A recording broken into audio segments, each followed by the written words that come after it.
Hello everyone, I am Grimfalcon, and welcome to a new series I'm doing over January to take you from a Redstone Noob to a Redstone Pro. If you have any questions about what we talk about in these videos, leave them in the comments below, and I'll answer them the best I can. Today we're starting off with the basics, briefly discussing different types of circuits. The first one here is a logic gate. More specifically, it is an AND gate. We will talk about logic gates in more detail on a dedicated video coming out on January 18, but this particular one is on only when both inputs are on. The next basic circuit is a pulse circuit. Once again, we will dive into this in more depth in a dedicated video. That one should be out on January 25th. There are regular pulses, like buttons, along with pulse extenders like this circuit here. How this one works is as the signal comes in, the comparators pass the signal around while slowly depleting the signal after the input is switched off, turning a short pulse into a longer one. Then there are the opposite of pulse extenders, pulse shorteners. This one takes whatever length signal comes in and reduces it to a single tick output when the circuit is switched off. Then we have clocks. There are tons of designs, but the most basic is a repeater delay. Each repeater can delay a circuit between 1 and 4 ticks. This can get too long to be reasonable at longer delays, but for short delays it will work just fine. Along with clocks, we also have counters.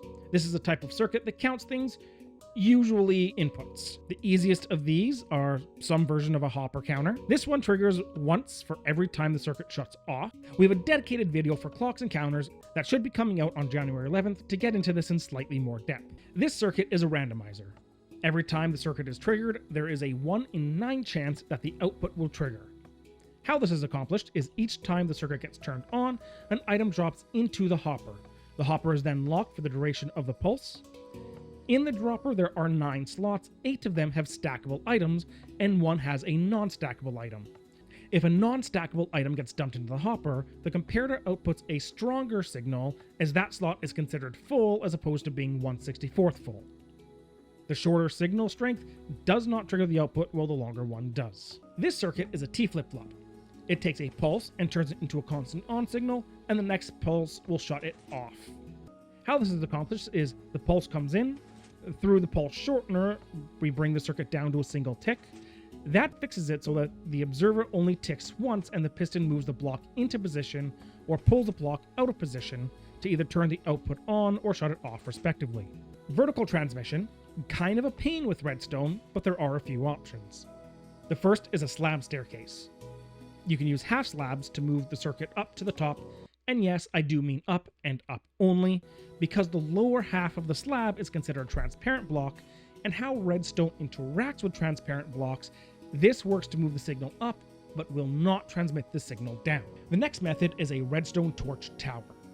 How this one works is each torch inverts the torch above it, but it does mean you need your output triggered on the right level depending on whether you want the output turned off or turned on with the input being turned on. A piston tower works to transmit the signal both up and down. You do need to be somewhat careful to make sure the block you use here cannot be pushed or pulled, otherwise the slime block will stick to it and it will break the system. I usually use furnaces for that.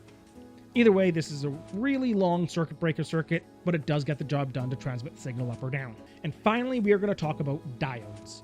A diode is a circuit that only allows a circuit to flow one way. The easiest way to do that is with a repeater. You see, if I push the button here, the circuit flows all the way across, but if I push this button, the circuit stops at the repeater as the redstone signal cannot move through the repeater backwards. Another way to do this is with half slabs. As we mentioned in the slab tower circuit, because of how circuits interact with transparent blocks, this button will turn both lamps on, but if I push this button up here, only the top part of the circuit is turned on. Alright everybody, that is it for today. Once again, we will dive into more depth on a lot of these in dedicated videos, so don't forget to subscribe so you don't miss those. Leave any questions you have in the comments below, and remember, there are more butt cheeks in the world than there are people.